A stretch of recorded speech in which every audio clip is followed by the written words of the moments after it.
Sekarang kita masuk pada pembahasan siapa aku sebenarnya, identitas, mental health, dan iman era digital.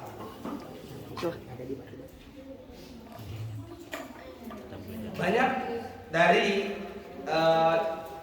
hal yang kalian tulis tadi mengenai siapa dan bagaimana kalian terlihat di sosial media, juga dengan bagaimana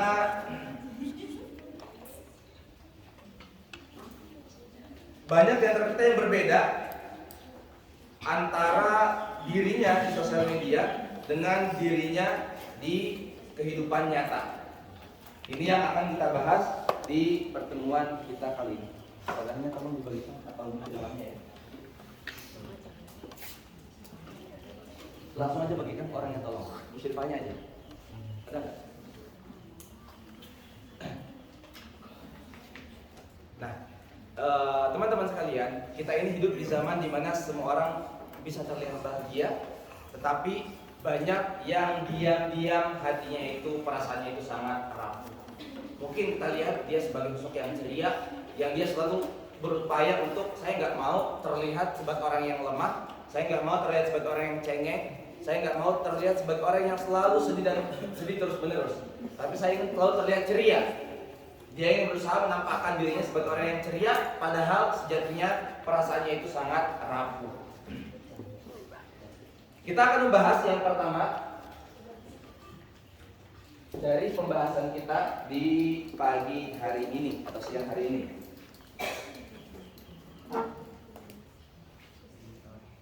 Yang pertama itu FOMO. FOMO.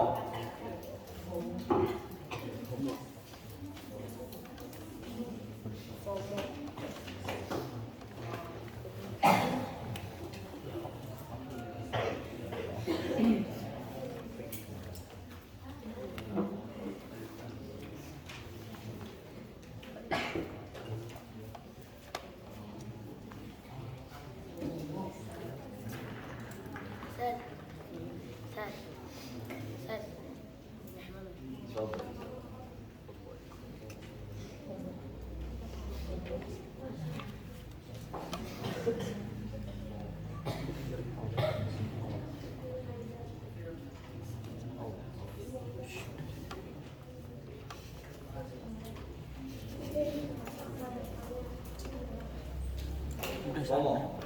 Ini yang biasa kita dengar ya. Ada orang, kalau di dunia pendakian itu banyak tiba-tiba orang jadi pendaki, FOMO katanya. Ada yang pakainya mulai culture, ada yang ikut FOMO katanya. Ada yang culture-nya itu ala-ala Blok M, ya, santri skena, Ikhwan skena, afan skena, skena iya pada kata perempuan. Ya. Banyak. Dan kembali lagi bahasanya FOMO. Ya, kalau misalkan kita definisikan FOMO itu sebagai rasa takut tertinggal dari orang lain.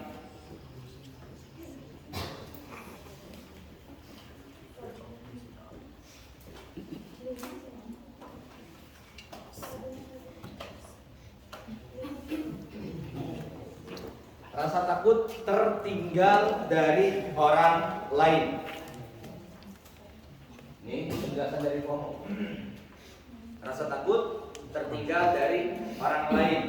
Takut apa? Takut tidak ikut tren.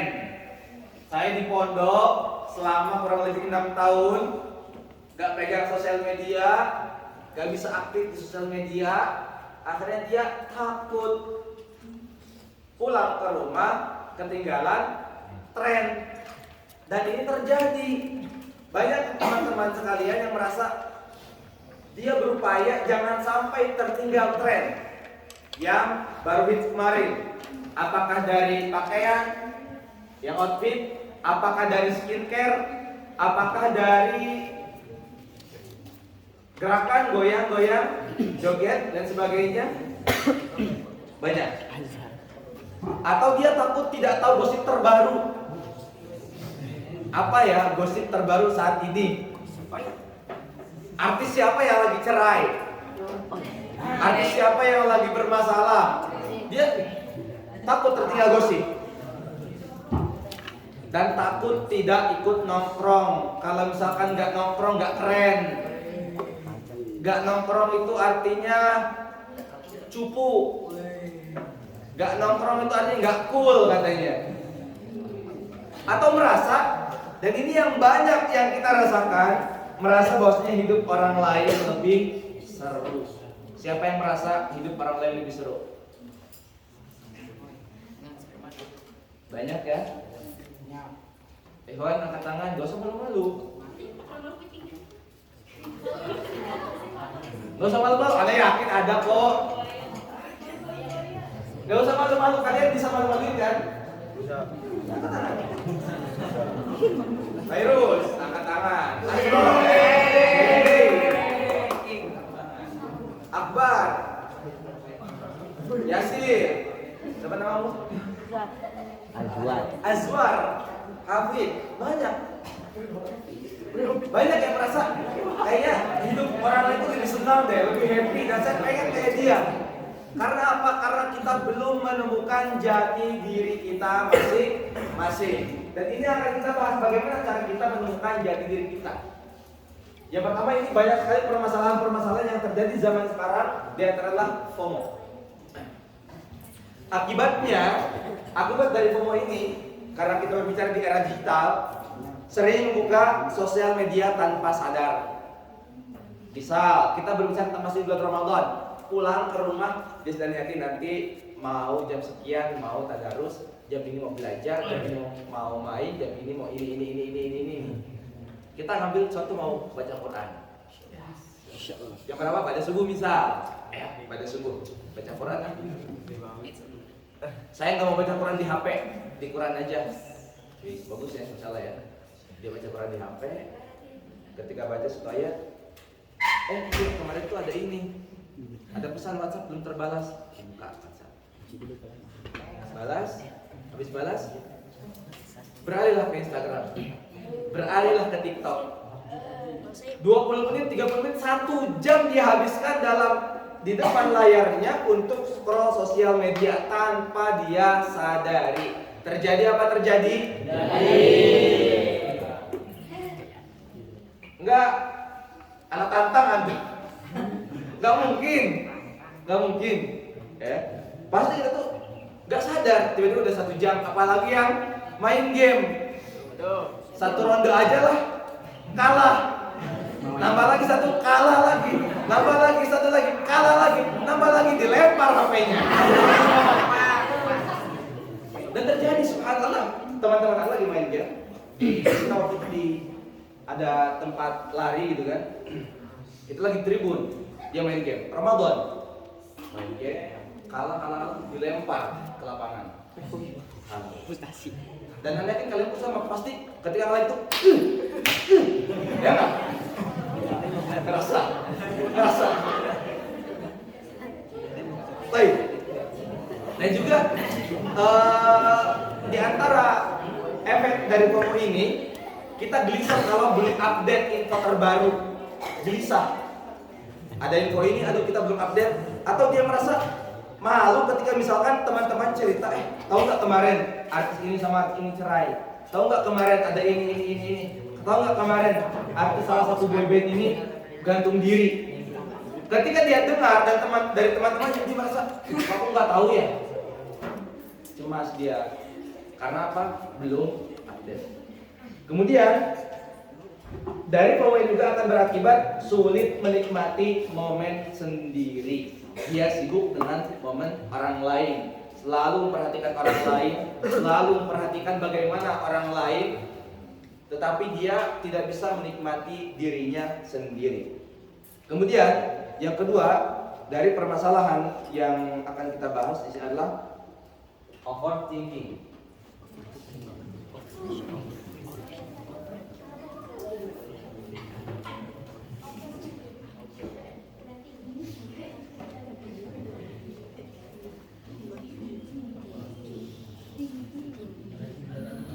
Jadi tadi ada teman-teman yang menulis ya, ada yang merasa overthinking.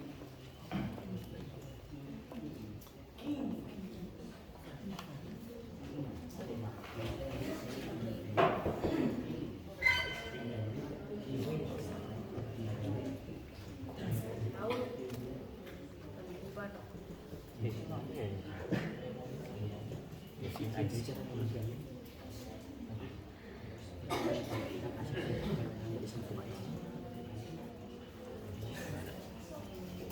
Allah nggak akan sampai duhur. Insya Allah nggak akan sampai duhur. Jam 12 sedikit lah insya Allah.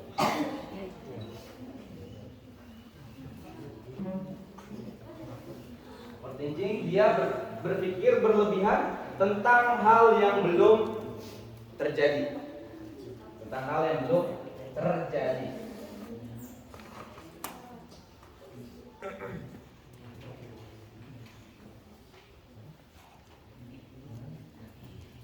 Contoh dari berpikir berlebihan tentang hal yang belum terjadi adalah kalau aku gagal gimana ya? Banyak yang overthinking sekarang mau tasmi katanya ya kan? Kalau aku gagal gimana ya?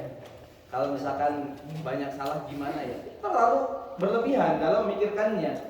Atau misalkan kalau aku nggak bisa dibanggain orang tua aku gimana ya? Kalau misalkan orang tua aku ternyata nanti nggak bangga sama aku gimana ya? Kalau misalkan aku nggak bisa jadi orang hebat gimana ya? Kalau misalkan aku nanti nggak bisa mencapai cita-citaku gimana ya? Itu banyak kita terlalu berlebihan dalam berpikir. Itu salah. Dan dia menimpa anak-anak muda remaja di zaman sekarang. Atau kok dia balasnya lama ya? Kok dia balasnya lama ya? Kok dia balasnya lama ya? Misal kalian, teman kalian ngechat, kalian langsung balas, tapi kok temannya balasnya lama ya? Kalian pikir, kenapa dia lama ya? Apa dia besok kan dicat sama anak? Apa dia lagi sibuk? Apa dia marah sama anak? Apa ucapan anak salah? Apa? Overthinking. Yang gak salah kita pikirin, buat apa? Sibuk ngurusin orang lain. Buat apa kita berperang dengan pikiran kita sendiri? Cobalah berdamai dengan pikiran kita sendiri. Kalau misalkan kita belum bisa damai sama diri kita sendiri, kita nggak bisa bersosialisasi dengan baik sama orang. Makanya Anda selalu menekankan sama teman-teman, kalau kamu mau marah, kalau kamu mau senang, kalau kamu mau happy, kalau kamu mau menghargai orang lain, coba hargai diri sendiri. Kamu mau sayang sama orang, coba sayang sama diri sendiri, bisa kan? Saya ambil contoh merokok, judi. Dia nggak sayang sama diri sendirinya. Bagaimana mungkin dia bisa menyayangi tulus 100% orang lain? Susah. Karena apa? Sama diri sendiri nggak sayang. Maka kalau misalkan kita ingin sayang sama orang lain, coba belajar untuk menyayangi dan bangga dulu sama diri kita sendiri. Belajar untuk bangga dengan pencapaian yang kita raih dan kita capai. Atau misalkan banyak salam misalkan temennya lagi lewat, terus kamu salam, nggak dengar temennya, kenapa ya? Kok teman saya nggak jawab salam saya? Akhirnya kamu berpikiran kan? Dan itu terjadi sama sahabat. Kalau masalah Ali atau Umar, Abu Bakar waktu itu lewat, terus sahabat tadi yang satunya salam, tapi nggak dijawab. Tapi yang salam ini yakin banget, tadi tuh dengar loh sama sahabat yang lewat. Ada yang ngadu dia ke Rasulullah, ya Rasulullah tadi fulan saya salam sama dia tapi nggak dijawab. Dipanggil lah. Ternyata ada sesuatu yang lebih penting, makanya tidak dijawab. Yang dia sedang memikirkan perkara lain. Kalau misalkan dijawab mungkin akan terputus apa yang dia pikirkan sehingga akan mengganggu konsentrasinya. Dan overthinking ini membuat cemas, sulit tidur, dan juga kehilangan fokus. Cemas, sulit tidur, selalu setiap malam itu dia sulit tidur. Ya, makanya ada beberapa orang yang sulit tidur. Tanya kenapa? Karena biasanya karena overthinking ini. Tiba-tiba, karena manusia itu masalahnya Allah jadikan siang hari bekerja, beraktivitas, Allah jadikan malam hari tidur. Maka kalau ada manusia menyelisih kaidah ini, ada masalah berarti. Kenapa? Kenapa dia bisa susah untuk tidur malam, kecuali sesekali mungkin. Jadi kalau setiap hari ada sesuatu, ada yang dia pikirkan, dan biasanya karena overthinking ini. Kemudian yang berikutnya, yang ketiga, Anak dulu ya.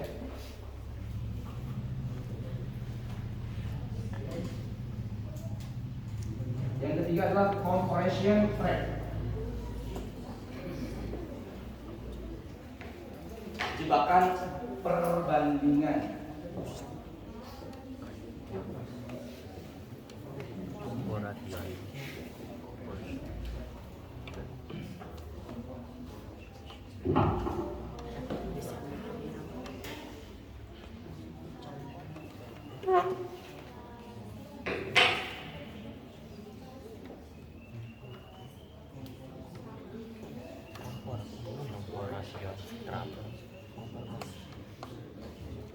Kalian nggak harus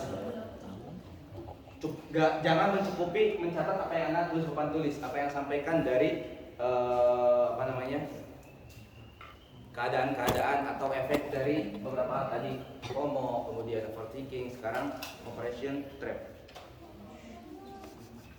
Jebakan perbandingan. Kita di zaman sekarang ini memiliki kebiasaan membandingkan diri dengan kehidupan orang lain, terutama di media sosial.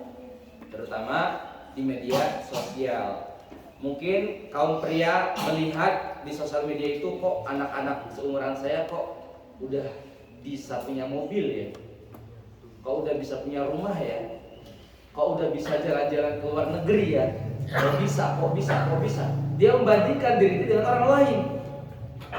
Atau perempuan, kok bisa ya dia di umur segini, berapa umur kalian?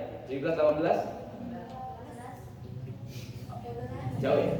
Kok bisa ya di umur 15 tahun kok dia udah nikah gitu? Bandingkan dengan orang lain.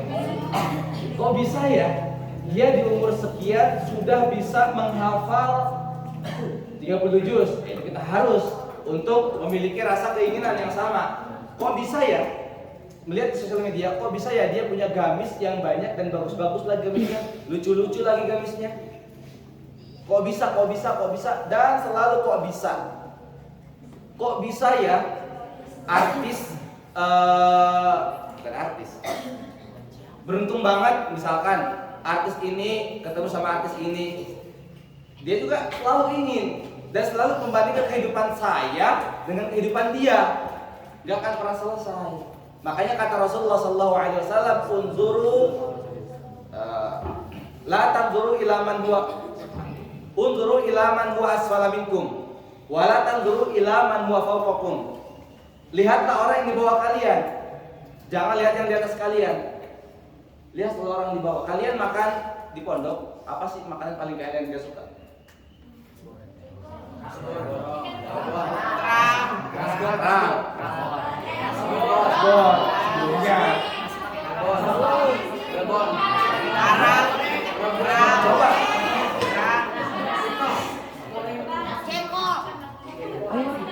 Coba kalian lihat yang di bawah kalian, yang dia makan dari tong sampah, kucing, pemulung, makan dari tong sampah, makan bekas sisa kalian. Coba kalian sesekali keluar di malam hari dan lihat bagaimana perjuangan orang-orang yang berada di bawah kalian. Banyak sekali orang yang berjuang, mereka di malam hari itu tidurnya cuma beralaskan kardus, beratapkan langit. Banyak.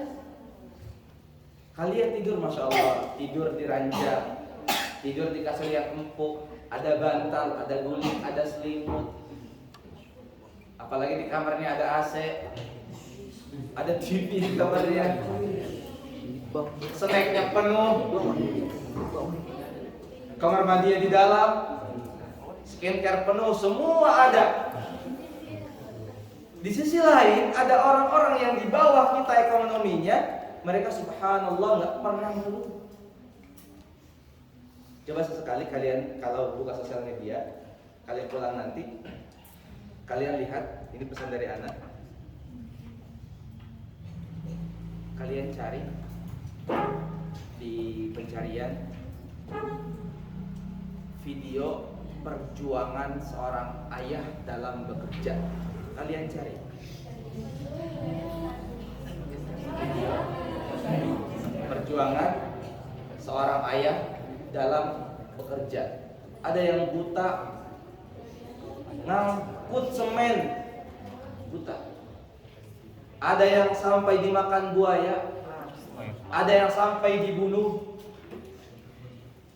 Dan kita tahunya ya Pak Abi minta uang. Itu kan yang kita tahu kan? Tahu nggak bagaimana mereka berjuang melawan orang-orang yang ingin menjatuhkan mereka? Kita nggak tahu. Kita nggak tahu. Dan Anda tahu bagaimana pekerjaan sebagian orang tua kalian. Tahu. Sehingga jangan selalu membandingkan dengan orang lain. Kita terjebak dalam jebakan perbandingan. Selalu membandingkan diri dengan orang lain. Bersyukurlah dengan diri kita sendiri. Bersyukur dengan diri kita sendiri. Dan kita harus terus menggali kemampuan kita untuk semakin berkembang dan semakin berkembang.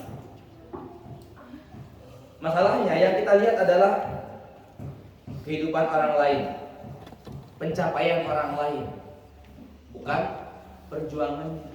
Tiba-tiba yang kita lihat itu mereka udah kaya aja, udah punya segalanya. Kita nggak pernah melihat bagaimana mereka berjuang, bagaimana mereka nangis. Nah, akibat dari jebakan perbandingan ini, kita akan merasa kurang cantik, kurang ganteng. Ada nggak yang kurang ganteng? Ada nggak? Biasanya merasa kurang ganteng itu ketika dibandingkan dengan orang yang lebih ganteng. Misal kalian membandingkan diri kalian dengan anak yang ganteng, kalian akan merasa, aduh, nggak merasa kurang ganteng. Bisa jadi contoh, tapi benar contohnya. Kemudian kalian merasa kurang sukses, lihat orang lain sukses, kita kayaknya nggak sukses deh. Atau merasa hidup tidak cukup baik, atau dengan bahasa lain dunia sedang tidak berpihak dengan saya. Padahal kamu sedang berjuang. Masa depan kamu akan ditentukan dengan kamu sekarang. Kalau misalkan kamu terjebak 3 poin tadi, kamu gak punya masa depan yang cerah. Tapi kalau kamu bisa melawan 3 poin tadi, baru 3 poin, kamu bisa memiliki masa depan yang cerah. Sehingga masa depan kamu ditentukan oleh diri kamu sendiri sekarang. Tentu dengan bantuan dari Allah, ya. Tetapi kita yang akan menentukan apakah saya akan jadi orang hebat, apakah saya akan jadi orang malas, apakah saya akan jadi ini dan itu, kalian yang akan menentukan. Dan pilihlah pilihan kalian dari sekarang. Kemudian yang berikutnya, anxiety, kecemasan.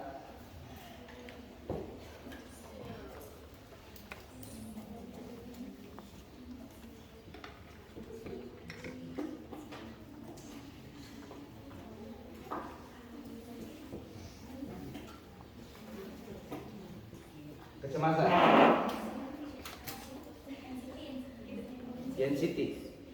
Anxiety.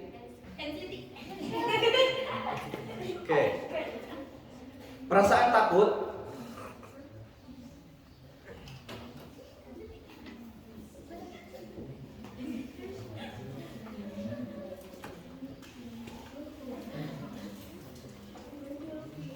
Atau khawatir berlebihan.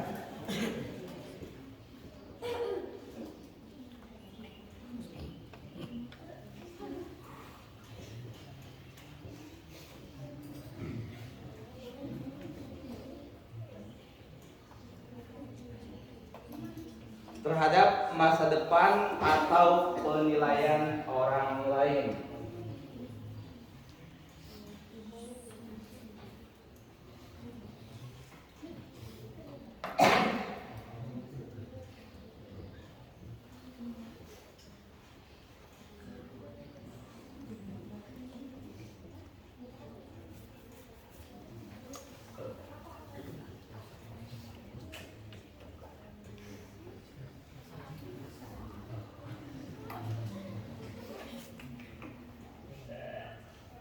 Perasaan takut atau khawatir berlebihan terhadap masa depan atau penilaian orang lain. Ini banyak faktor sebab yang memunculkan keadaan seperti ini. Bisa muncul karena tekanan akademik. Dan alhamdulillah di pondok kita itu pelajarannya sudah diringkas, dipersempit, tapi yang berkualitas tentunya. Enggak kita bahas 18 sampai 20 pelajaran. Sehingga bersyukur pada Allah Subhanahu wa taala, alhamdulillah kita belajar di Pondok Pesantren Jabal Mubarak. Atau bisa jadi muncul juga karena apa? Tadi gini. Bagian standar sosial. Bisa karena standar sosial. Standar sosial di zaman sekarang itu banyak sekali, subhanallah, orang yang menggambarkan kalau misal anak muda di umur 25 belum punya rumah, artinya kehidupannya tidak sejahtera. Itu banyak. Konten-konten kreator di zaman sekarang itu selalu memunculkan kekayaan, kemudahan, dan kemudahan. Akhirnya menyebabkan remaja yang seusianya itu akan merasa insecure. Saya nggak sama dia. Saya merasa kok dia udah bisa, sekarang saya belum. Akhirnya dia akan merasa cemas, khawatir, nggak punya masa depan. Dan juga ketakutan tidak diterima, khawatir tidak diterima sama lingkungan dan teman-temannya. Nah, kemudian karena tadi banyak juga yang kita berbicara tentang sosial media, itu kan banyak yang ingin posting dakwah, ya kan, memposting kajian-kajian salaf, posting tentang Al-Quran, bahasa Arab dan sebagainya. Ada perempuan juga, kalian boleh nggak ada?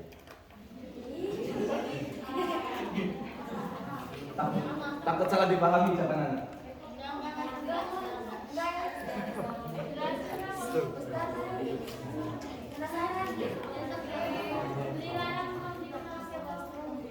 Perempuan itu harus tampil di sosial media.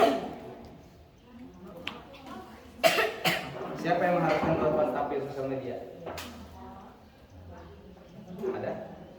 Enggak? Ya kan? Dan siapa yang mengharuskan kalian tampil di sosial media? Enggak ada. Enggak ada. Tapi itu pilihan. Pilihan. Dan bagaimana kita bisa menentukan kehidupan kita. Dan cukuplah kalian misalkan kalian ingin jadi konten kreator agama misal, itu untuk pribadi ya, untuk pribadi bukan lembaga. Kalian jadi pribadi bisa mungkin kalian posting kata-kata, ada videonya, backsoundnya bukan sesuatu yang melanggar syariat. Itu banyak sekali ketentuan-ketentuan yang harus kalian pelajari, Dan terutama perempuan hati-hati. Perempuan hati-hati. Banyak diantara perempuan muslimah di zaman sekarang yang mereka mulai terjun dakwah di sosial media. Awalnya gimana? Ada yang tahu nggak? Tahu nggak? Yang biasa dia tampilkan biasanya quote, kata-kata. Ya, yang bisa tampilkan kata-kata. Kemudian mulailah dia berani untuk menampakkan diri di sosial media. Tapi dengan cara apa? Kayak gini. Ya, dia putar-putar dirinya, memperlihatkan outfitnya, ya kan?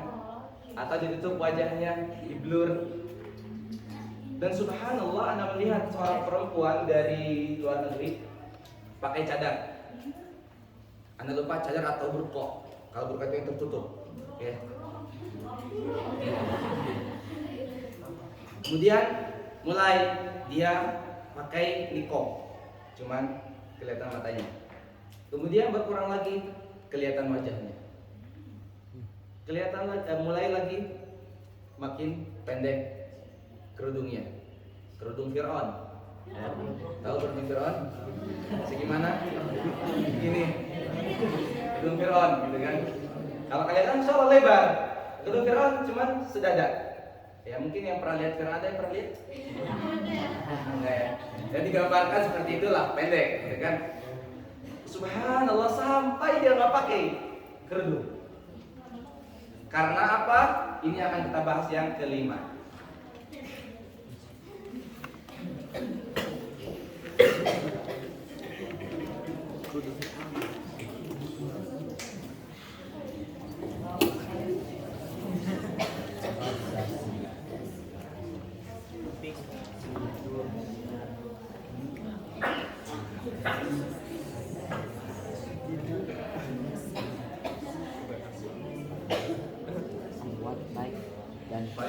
lewat likes dan views.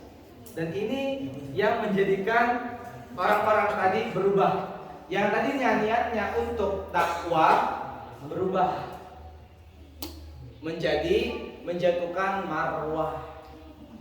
Yang tadinya dia dakwah, niatnya bagus, mendapatkan pahala, tetapi malah menjatuhkan marwah, kehormatan dia. Dengan hal-hal ya tadi saya sebutkan bagaimana salah satu contohnya.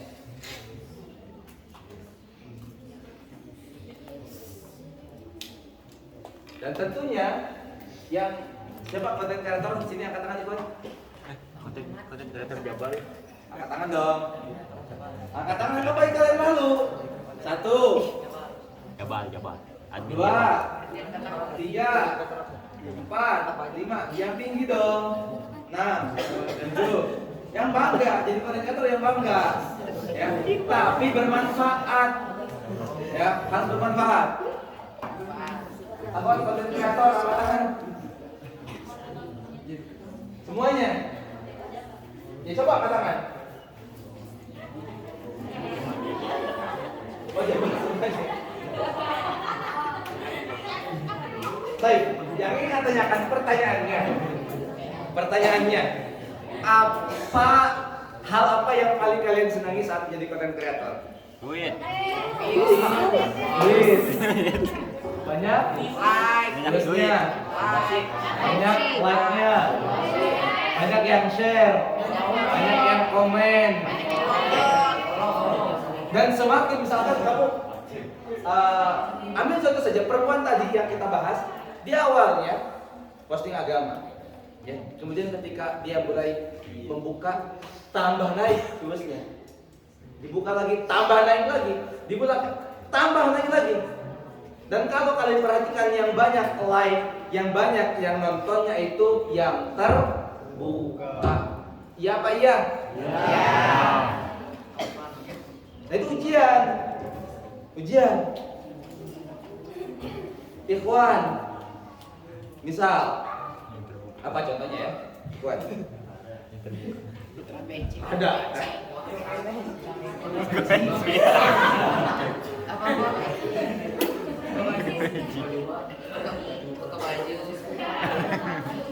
Subhanallah, banyak yang konten kreator yang ngaji ya. Yang bahasa Arab banyak. Ketika dipanggil ustaz, mulai senang dia. Akhirnya dia semakin menampakkan diri sebagai ustaz. Gak ada bercanda-bercanda sosial media. Kalem dia. Ya. Batu pundi. Untuk menunjukkan dia seorang ustaz karena dipanggil ustaz. Awalnya mungkin ketika di komen ustaz tuh, ustaz masya Allah suaranya bagus, ustaz masya Allah jago bahasa Arabnya, ustaz. Awalnya dia bilang, mohon maaf saya bukan ustaz. Tapi semakin sering, nanti kan panggil ustaz ya. Dan biar aja. Mulai. Karena semakin naik, banyak dipanggil ustaz, banyak yang like dan komen ketika dia posting sesuatu, akhirnya dia terus semakin. Atau dia menggabungkan antara game dengan dakwah. Oh. Ya. Dia menggabungkan game dengan dakwah. Mau naik terusnya, semakin sering dia buat. Dia main game sambil ngaji. Ini top konten kreator tahun 2026. Game tapi sambil ngaji. Bisa. Apapun akan terjadi. Dan kita harus memperhatikan bagaimana kita bersosial media. Dan banyak yang sangat mencari validasi melalui like dan views. Merasa berharga hanya ketika postingan banyak yang like. Merasa senang banget. Sama anak pun ketika anak posting itu banyak yang like tuh, wah senang banget anak. Senang banget. Apa itu waktu itu postingan anak tuh? Tentang Instagram. Tentang zina kalau nggak salah. Nabil tahu kayaknya Nabil. Tentang zina dan itu banyak banget lagi. Anak suka itu, seneng banget. Sampai anak ingat ini kapan anak jam berapa anak update. Terus kemudian hashtagnya apa saja. Itu anak perhatikan semuanya, senang. Banyak yang like, story-nya banyak yang lihat. Misal dia story gunung, ya story gunung banyak yang like tuh. Dia semakin sering naik gunung. Karena apa? demi mencari validasi dari orang. Ingin diakui sama orang, ingin dianggap sama orang. Karena kalau misalkan dia posting misalkan sesuatu yang biasa, kehidupan dia kayak nggak ada yang suka gitu. Tetapi sampai jam 12 mah kelamaan. Ntar lagi santai. Atau misalkan banyak mendapatkan komentar, itu ujian bagi kita ketika berselancar di sosial media. Dan ketika misalkan viewsnya nggak naik, like-nya sedikit, yang komen sedikit, apa yang dia rasakan? Sedih, agak mulai malas buat konten lagi. Yang awalnya niatnya ikhlas karena Allah, akhirnya berubah karena validasi lewat likes dan views. Padahal like itu bukan ukuran nilai ya. Semakin banyak yang nilai semakin bagus, bukan. Karena tadi kita bahas yang banyak di like dan dilihat itu postingan-postingan yang terbuka. Dan juga banyak tontonan itu bukan ukuran harga diri, artinya oh kita berharga, kita istimewa di hadapan orang lain, bukan. Ya. Kalian tahu sendiri algoritma Instagram, TikTok, gimana algoritmanya? Gak ada yang tahu, ya kan? Gak tentu algoritmanya,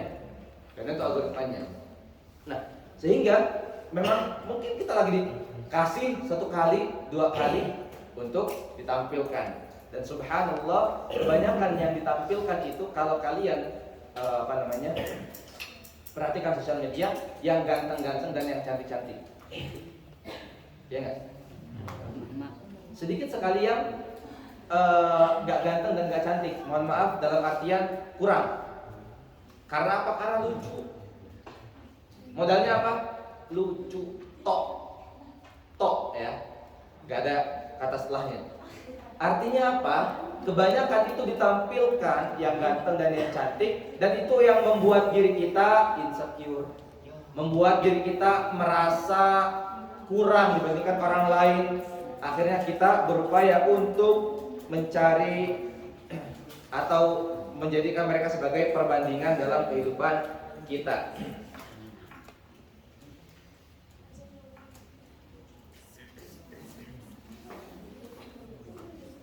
Nah sekarang ada yang tanya,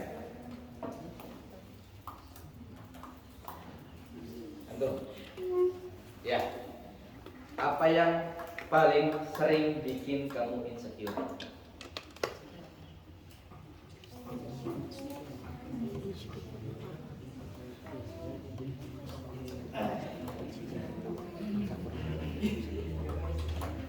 Hah? Ya, kamu lebih tahu apa? Kayak misal saat teman-teman yang lebih rajin, saya malas, secure ya. Persen ada apa-apa ini masalah.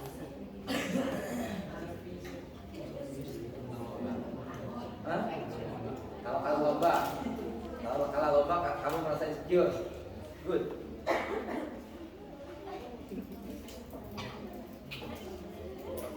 Kamu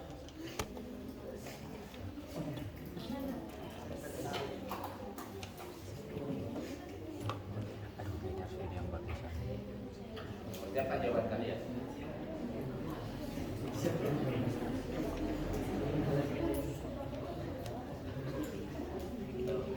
Kamu? Ya. Kejit. Betul. Oh, nah. Ya. Kalau udah berjuang gak ada hasil.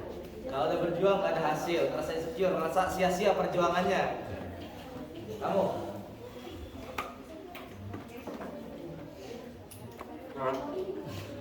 Nggak tahu. Kamu?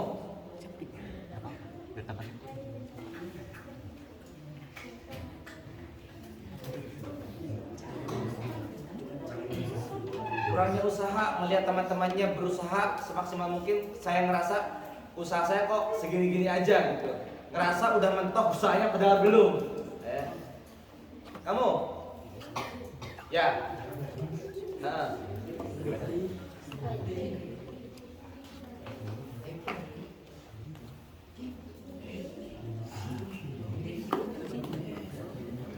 Apa?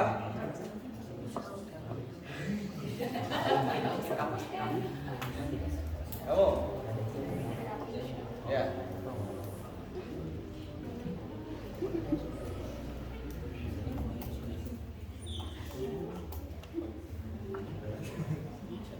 Kamu.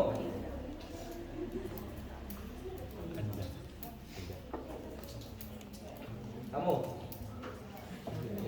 Ya, ya berdua ya.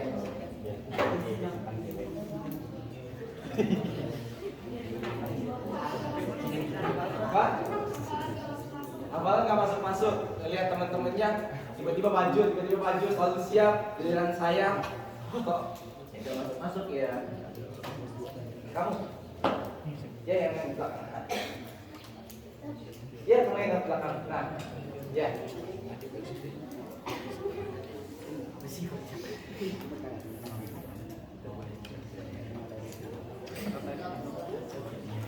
Apa yang sering buat kamu mikir?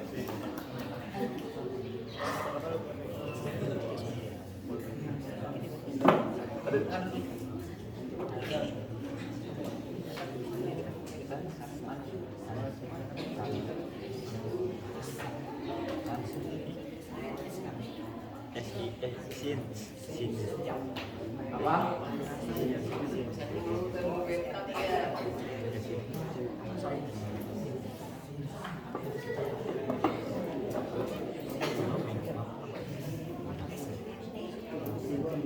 Satu, dua, tiga, bukan.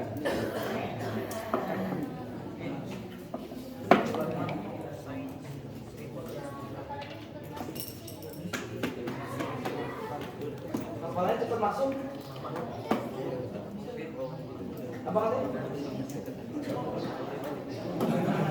Kepalanya cepat masuk jadi insecure.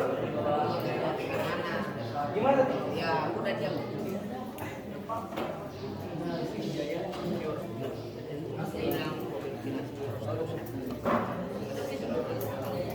Kenapa?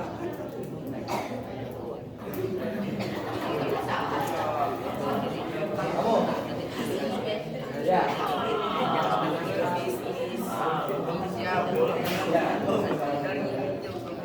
Kamu? Ya. Udah mulai minusnya dulu. Kita baru menentukan. Ayo, apa? Apa? Cantik. Mau jual damai.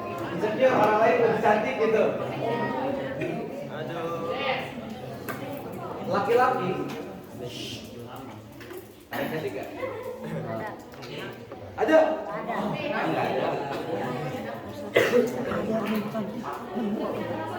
Ini jampi.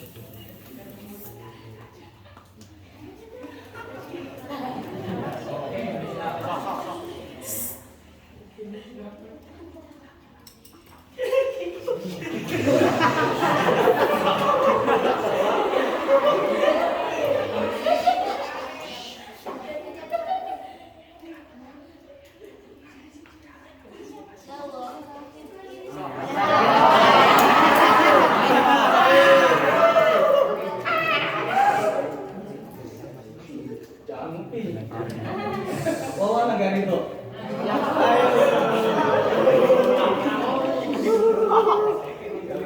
Tutup telinganya. Bawa negara itu.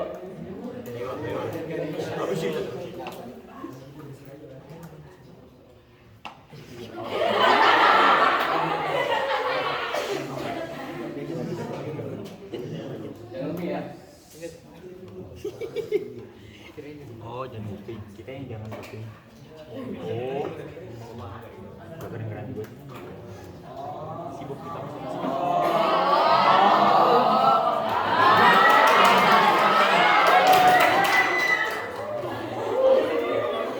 Baik. Kamu paling di belakang. Ya, ya. Malas tanda tangan. Diam.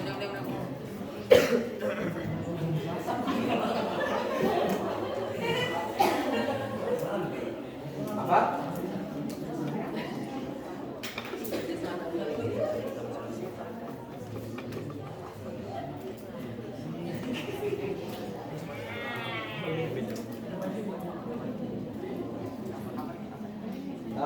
Dari S1 rencana pulang Kamis ya?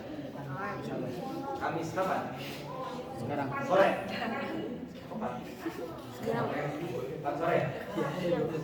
Mau kajian lagi? Udah lama.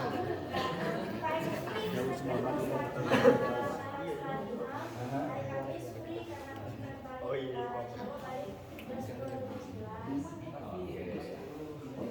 Hai, berarti nggak selesai nih materinya nih? Hah? Tanggung. Baik, apa?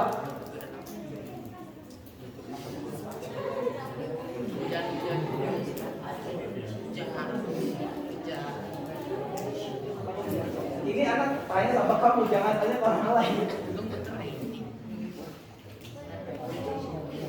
Ayo, 1, 2, 3, jawab.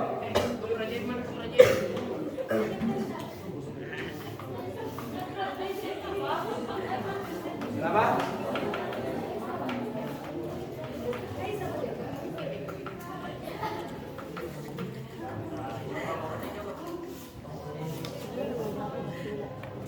Dia sama orang pintar. Merasa biasanya ya, perhatikan. Insecure itu kan kita merasa sesuatu kan. Nah, merasa kurang biasanya. Nah, kadang itu hanya perasaan kita. Kadang hanya perasaan kita. Karena apa? Karena ketika kita belajar kita gak maksimal. Kita belajarnya belum maksimal. Ya akhirnya kita merasa kok orang lain ini ya, kok orang lain ini ya.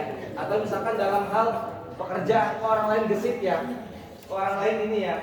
Itu karena sejatinya hanya ada kekurangan dari kita dalam memberikan porsi terbaik untuk apa yang ingin kita capai tersebut.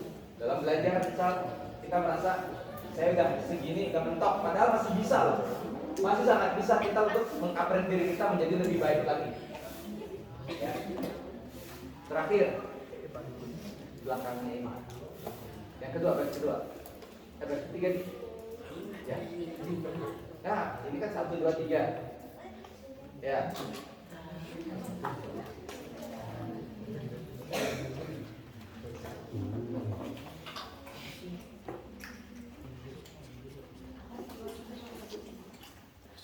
Apa?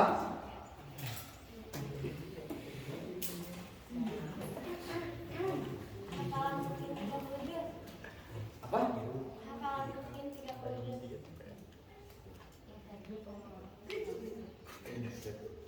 Sama orang yang hafal 30 juz. Yang mungkin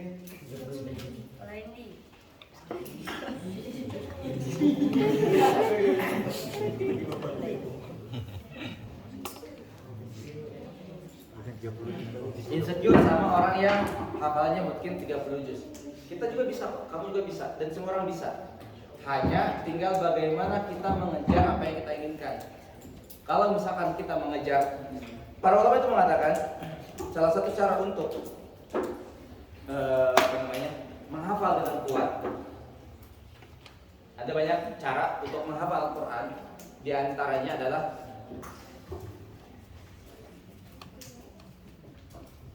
karrir tikrar, kadir istighfar, memperbanyak istighfar. Ketika ingin baca Al-Quran, banyak istighfar. Kemudian qalilil miqdar, takarannya disedikitkan. Karena kaidahnya man akhadha jumlatan dhahaba jumlatan. Siapa yang mengambil satu ilmu dalam satu kali raupan, dia akan kehilangan satu raupan yang banyak. Kayak misal kalian ngambil beras dengan tangan kalian masukkan paling bawah, ya. Artinya kan banyak yang di atas kalian kan, ya kan. Kemudian kalian angkat tangan kalian, itu akan hilang begitu banyaknya ilmu atau beras yang kalian ambil. Makanya yang pertama perbanyak istighfar, yang kedua kurangi takarannya. Kalau misal kalian, saya mampu untuk satu lembar, kurangi satu lembar, satu halaman setengah atau jadi satu halaman. Itu jangan terlalu banyak. Karena man dhahaba jumlah, man akhadha jumlah dhahaba jumlah. Kemudian yang berikutnya akthir tikrar, perbanyak mengulang. Perbanyak mengulang. Jadi kalian baca ulang-ulang.